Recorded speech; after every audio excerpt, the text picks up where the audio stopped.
The first sign something was off. The harpist.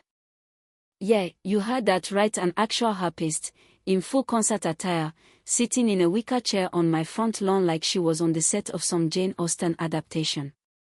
She was just plucking away, smiling, completely unbothered. Then I saw the swan eye sculpture, not small, Ada sweating under the morning sun like it had regrets. It was parked next to my car, dripping all over the grass I'd nurtured like a firstborn. That's when I knew something insane was unfolding right outside my front door. By the time I spotted the guy hauling folding chairs out of a budget truck and the string quartet setting up near my mailbox, I stood there on my porch, robe barely tied, coffee in hand, wondering if I'd accidentally slept through an apocalypse or was the victim of some weirdly coordinated wedding-themed ambush. I'm not someone who starts fights. I usually avoid confrontation like the plague, but I care deeply about my lawn. It's my thing. I spend weekends aerating it, timing the sprinklers like NASA counts down a launch, and don't even get me started on my diagonal lines. It's not just grass, it's a lifestyle. So imagine my surprise, no fury, when I see her. Karen, the HOA president. Self-appointed queen of Ridgewood Greens. There she was, standing under a flower arch sheet somehow installed overnight. On my lawn. Karen, I said, voice low, like a threat wrapped in disbelief. She looked at me like this was completely normal. Oh good, you're up, she chirped, like we were brunch buddies. We just needed a little extra space for Madison's wedding photos. Your lawn has the best light.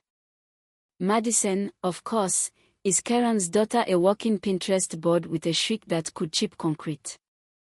I look around. There's a fog machine. An espresso cart. 3 photographers, one of whom tells me, hey, can you move? You're in the frame.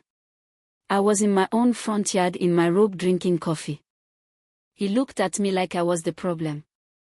I turned back to Karen, trying to make sense of the madness. You didn't ask.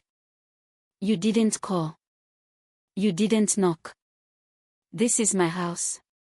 Karen, ever the queen of audacity, said, I left a note in your mailbox. It said, don't worry. You're welcome. Oh well, that settles it, I guess. Just another day where someone decides your property is a public park. She kept smiling that tight Botox smile like she was doing me a favor. This'll raise the value of your home. These photos are going to be everywhere. I sipped my coffee and said, right, because what this lawn really needs is a fog machine and sticky macarons. But she didn't care. Karen's the type who weaponizes charm, speaks like she's inviting you to a bake sale while simultaneously destroying your peace. Come on, it's not like you were using it today, she said. That was the moment it clicked. This wasn't a misunderstanding, it was an invasion. And I decided I wasn't going to argue. I was going to retaliate. So I went back inside, grabbed my phone, and texted my buddy Jake. Runs a landscaping company and has a wicked sense of humor. I just sent, bring the mud trench gear. Urgent. Because if they wanted Instagram-worthy fairy tale shots, I was gonna give them Shrek Swamp. Jake showed up like a death-loving vigilante, trenching blades, hoses, and a grin that screamed, let's do some damage.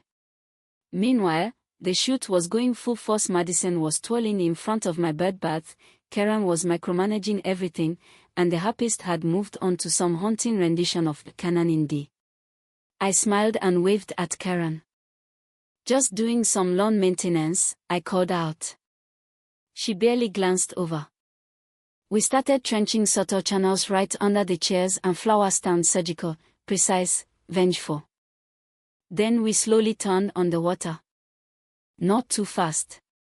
Let the soil soak it in. Let it get loose. Muddy. Beautiful. By the time golden hour hit, the lawn looked lush on the surface. Madison strutted across the grass for the big bride reveal shot. Her heels sunk first. Then her dress. Then her dignity. She let out a noise I can only describe as a dolphin choking on glitter. The photographer screamed. Karen gasped like someone had dropped a Faberge egg. I just sipped my coffee. What did you do? Karen shrieked, heels sinking into the muck like poetic justice. You ruined everything. I just smiled, shrugged, and said, I thought you wanted natural texture. Maud's earthy, right? Madison was thrashing, hair unraveling, the fog machine still pumping like it was trying to resuscitate the vibe. Guests were sleeping, someone fell into the espresso cart, and my lone gnome got decapitated by a rogue folding chair. It was, honestly, magnificent. Karen stormed toward me, splashing with every furious step. This is sabotage. I'll have you fined. I pulled out my phone. You mean this HOA bylaw? I asked, flipping to the part that clearly states no commercial activity without homeowner consent. Seems to me you broke about 6 rules on camera. That's when the police showed up. Anonymous call, suspicious gathering. Karen tried to explain to the officer that this was community engagement. He raised an eyebrow, looked at me, and said, You want to press charges? I said no, I didn't want legal action. I wanted satisfaction. And I already had it. By nightfall, the guest had fled, Madison was sobbing in Karen's Lexus, and the harpist was hauling her instrument away like it had seen horrors it couldn't unsee. Karen, covered in mud, tried one last time. You're going to regret this, she spat. I leaned in and whispered, You're welcome. And that, my friend, was the day Ridgewood Greens got a new community legend. Not a wedding, not a scandal, but a showdown over lawn rights and respect. And while Karen never apologized, word spread. People started stopping by, asking about the mud incident. Some laughed. Some nodded solemnly like I'd done what they'd only dreamed of doing. One guy even said, You're a hero, man. I'm not a hero. I'm just a guy who loves his lawn and doesn't like being walked on literally or figuratively. Karen moved a few months later. Rumor has it, she tried to run for HOA president in her new neighborhood. Lost by a landslide. Probably shouldn't have used Comic Sans on her campaign signs. As for me, well, I kept the mud pit for a while. Turned it into a flower bed later. But I kept one little sign near the curb. It says, private property. No weddings. Mud optional. What would you have done? Was I petty or principled? Drop a comment. I wanna hear what side you take in the Great Ridgewood Wedding War. The first sign something was off. The harpist. Yeah, you heard that right, an actual harpist, in full concert attire, sitting in a wicker chair on my front lawn like she was on the set of some Jane Austen adaptation. She was just plucking away, smiling, completely